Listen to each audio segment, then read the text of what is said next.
अस्सलाम वालेकुम। उम्मीद है आप जहाँ भी होंगे खैरियत से होंगे। अच्छा, 512 में जो मफरूर मुल्ज़िमान हैं जो ज़ोहरा काज़मी केस में जिन पर अब तक हाथ नहीं डाला गया और पुलिस की जानिब से सिर्फ नुमाइशी कार्रवाइयाँ जो है वो देखने में आ रही हैं, ऐसे एक चोर सिपाही का चूहा बिल्ली का जो खेल खेला जा रहा है और उनको नहीं पकड़ा जा रहा है, तो अब अदालत को हरकत में आना होगा। और अगर पुलिस ने कार्रवाई नहीं की तो फिर अदालत इस पर जो है वो कार्रवाई की करेगी उनके खिलाफ, उन खुफिया टीम के खिलाफ जिन्होंने अब तक उन्हें गिरफ्तार नहीं किया है और सिर्फ जो है वो चोर और चूहा बिल्ली का जो है वो खेल इसको लेकर जो वो खेल रहे हैं। तो अदालत इसमें हरकत में बहुत जल्द आने वाली है और अदालत इस केस में अदालत अगर इन्होंने उनकी जायदाद जब्त नहीं की और उन्होंने अगर उनके अकाउंट सीज नहीं किए, अकाउंट पे ताला नहीं लगाया और उनकी आमदोरफ्त नहीं रोकी, तो फिर वो अदालत में जाएंगे। अगर पुलिस ने ये काम नहीं किया तो फिर अदालत को ये काम करना होगा और अगर अदालत ये काम करेगी तो उसके बाद ये फिर आपको कहीं से भी बिल में से निकलते हुए जो है अचानक से नमूदार होते हुए ये सारे के सारे जो इस वक्त चूहे हैं ये सब एक जगह जो है वो जमा होते हुए आपको अदालत में नजर आ जाएंगे, क्योंकि अब जो मामला है वो बहुत ज़्यादा हाथ से निकल गया है। 512 के जो मफरूर मुल्ज़िमान हैं जिसमें बुढ़िया है, जिसमें उसका वकील है, जिसमें जो है वो और जो है वो 4 लोग हैं जो मफरूर हैं इसमें। और अगर तो पुलिस उनको नहीं पकड़ती है तो फिर अदालत इसमें एक्शन लेगी और अदालत इसमें बहुत जल्द एक्शन लेने वाली है, क्योंकि इस केस को ख़राब करने में पुलिस का एक बहुत बड़ा जो है वो किरदार था। और अदालत अगर नहीं होती तो ये केस जो है वो अब तक बंद हो चुका होता, चूंकि आईजी सिंध ने कहा कि इस केस में कुछ भी बाकी नहीं है, इस केस को दफन कर दिया जाए। अगर अदालतें नहीं होती तो ये चालान भी पेश नहीं होता और अगर चालान पेश नहीं होता तो ये बहुत बड़ी इस केस में ज्यादती होती, चूंकि तमाम सेक्शन उसमें जो है वो मौजूद हैं। एक इतने बड़े सूबे का आईजी जो है वो इस केस को लेकर ये कहता है कि जनाब इस केस में कुछ भी बाकी नहीं रहा, अब ये केस जो है वो ख़त्म हो गया है, कमज़ोर है, अब इस केस को दफन कर दिया जाए। तो इससे अंदाज़ा लगा लें कि अगर ये पुलिस का अलमिया है और फिर अदालतें इस चालान को मंजूर करती हैं, उनकी दरखास्तों को मुखालिफिन की खारिज करती हैं और कहती हैं कि नहीं ये केस जो है वो चलेगा, तो इससे ये उम्मीद लगाई जा सकती है कि यहाँ पर जो पुलिस का किरदार है वो मशकूक है। अगर पुलिस का किरदार मशकूक नहीं होता तो अदालतें कभी भी चालान मंजूर नहीं करती। यहाँ पर एक बहुत बड़ा जो है वो आपको दोनों के दरमियान गैप नज़र आ रहा है। यही वो गैप है, जब आपको पुलिस से इंसाफ नहीं मिलता तो फिर आपको अदालतें इंसाफ देती हैं। और यहाँ पर भी यही मामला है कि 512 में मफरूर मुल्ज़िमान को नहीं पकड़ा जा रहा और अब आप देखेंगे कि आगे चल के अदालत इस पर एक्शन लेगी और उनकी जायदादें जब्त करेगी, फिर उनके अकाउंट सीज करेगी, फिर उनकी आमदोरफ्त जो है वो रोकेगी। उसके बाद वो सारे जो है वो चूहे बिल से निकलकर आपको एक दिन अदालत के बाहर खड़े हुए नजर आएंगे कि अब हम जो है वो खुद पेश हो जाएंगे,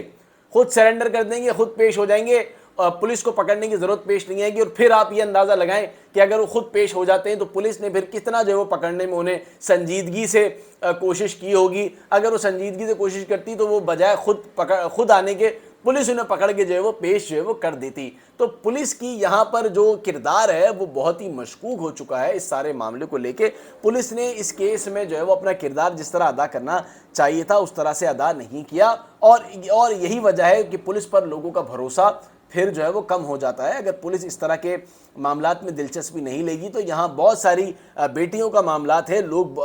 सिर्फ जो है वो ज़ोहरा का नहीं, इस केस को जो ऊपर लाया जा रहा है, इस केस पर इतनी बातचीत की जाती है वो इसीलिए की जाती है कि किसी एक बेटी का मामला नहीं है, ये इस कौम की तमाम बेटियों का मामला है। अगर इस मामले को नहीं रोका गया तो बहुत ही परेशानी का सामना करो। साथ ही एक बहुत बड़ी अहम बात जो मैं भूल गया कि जब इस केस में नामजद था ज़हीर और शब्बीर, तो पुलिस उसको पकड़ कर लाहौर से कराची लाई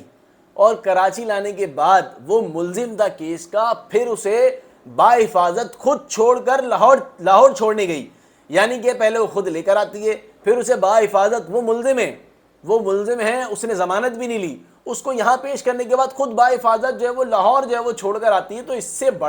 इससे बड़ी और क्या बात जो है वो हो सकती है कि हमारी जो पुलिस है वो एक केस के मुल्जिम को लाहौर से पकड़ती है, फिर उसको कराची में पेश करती है, फिर इसको कराची से दोबारा जो है वो लाहौर ले जाती है और लाहौर जो है वो बाहिफाजत छोड़कर बताती है कि हमने बहुत बाहिफाजत छोड़ दिया। भाई वो केस का मुल्जिम है, उसको आप किस तरह जो है वो छोड़ सकते हैं? तो आप प्रोटोकॉल दे रहे हैं उसको, एक शाही प्रोटोकॉल दे रहे हैं आप उसको कि लाहौर से आप उसको कराची छोड़ना है, फिर कराची से आप दोबारा जो है उसको जो आप लाहौर छोड़ने चले गए और जो मुगवी है उसको आप धक्के खिलाते रहे, उसको आप अपनी गाड़ी में घुमाते रहे, निहत्ती लड़की को आप यहाँ से वहाँ लेके जो है वो फिरते रहे। वो कितनी ज़हनी जो है वो कर्ब में जो है वो मुब्तला होगी कि आपने उसे जो है वो 24-24 घंटे जो है वो अपनी गाड़ी में उस गाड़ी में कि जिस गाड़ी में आप भी बैठना पसंद नहीं करता, आपने उसको 24-24 घंटे जो है वो आपने उस नियत्ती लड़की को जो है वो सफ़र कराया, जिसका कोई कसूर नहीं है, जिसका सिर्फ जो है वो दिमाग इन्होंने बना दिया, उसको ट्रैप कर लिया, उसको अपने जाल में फंसा लिया, उस पर पता नहीं कौन कौन से जो है वो जादू जो है वो करके उसको उस बच्ची को जो है वो आपने बहला फुसला के अपनी तरफ जो है वो आपने कर लिया काले जादू के जरिए, और पता नहीं कौन कौन से आपने जो है वो टोट केस में अपनाए। तो पुलिस का किरदार यहाँ पर जो है वो साफ है कि उसको मुलजिम को जो है वो आप लाहौर से लेकर कराची और फिर दोबारा आप उसको जो है वो छोड़कर आते हैं, अपनी अपनी गाड़ी में छोड़कर आते हैं, फिर जहाज के जरिए छोड़कर आते हैं। तो लाखों रुपए का आप इस इन्वेस्टिगेशन पे आपने कौम का पैसा ज़ाया कर दिया, और कौम के पैसे ज़ाया करने के बाद भी आप किसी नतीजे पर नहीं पहुंच सके, तो ये इंतहाई जो है वो शर्म की जो है वो बात है। अब इसमें देखते हैं कि मफरू मुलजमान जो है वो जो 512 में है, पुलिस इन्हें पकड़ती है या फिर अदालत में वो खुद आकर खड़े हो जाते हैं जब उनकी जायदाद जो है वो जब्त होती है और उनके अकाउंट जो है वो सीज होते हैं। अब देखना ये कि वो अदालत पहले पहुंचते या पुलिस उन्हें लेकर जो है वो पहले पहुंचती। रिमांड स्टेज के ऊपर डिस्चार्ज हुए थे,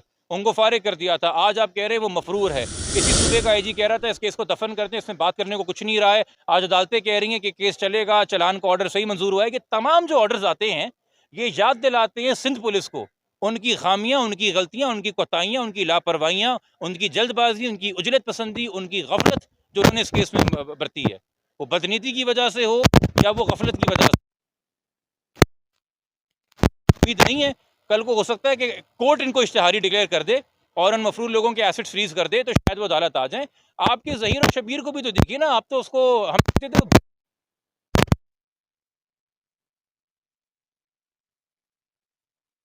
ये थी, तो वो तो अपनी मर्जी से जो 2 बार बगैर बेल के आया है तो उसको छोड़ के भी आई है पुलिस। तो उस पुलिस से आप कह रहे हैं कि मैं उम्मीद रखूं कि बाकी मफरूरों को भी गिरफ्तार करेगी, तो बेवकूफ़ी की बात होगी। हाँ, मुझे झूठा साबित कर दे उन लोगों को गिरफ्तार करके पुलिस, तो मैं उनको सलाम पेश कर दूंगा। वरना अगर आप मुझसे पूछेंगे कि मैं अपनी अकल इस्तेमाल करके उन पर भरोसा जाहिर करूं, तो मुमकिन नहीं है। जनाब, जितनी भी पिटिशन फाइल होती हैं हरासमेंट के हवाले से, उसके अंदर एक सरसरी बात या एक रवायती जुमला लिखा जाता है कि जी इनके साथ in accordance with law deal करें।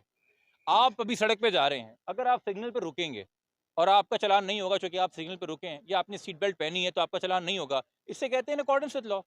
इसमें ये तो नहीं होगा ना कि अगर आपने सीट बेल्ट पहनी है तो पीछे जो है वो 4 ट्रैफिक वार्डन जो है सार्जेंट गाड़ी लेके चलना शुरू हो जाएंगे, प्रोटोकॉल देना शुरू हो जाएंगे। तो इन अकॉर्डेंस विद लॉ के ये मायने कि 10-10, 12-12 लोगों के सिविल वर्दी में और नॉर्मल वर्दी में आप प्रोटोकॉल दें, ये मेला फाइडे है पुलिस की और कुछ भी नहीं।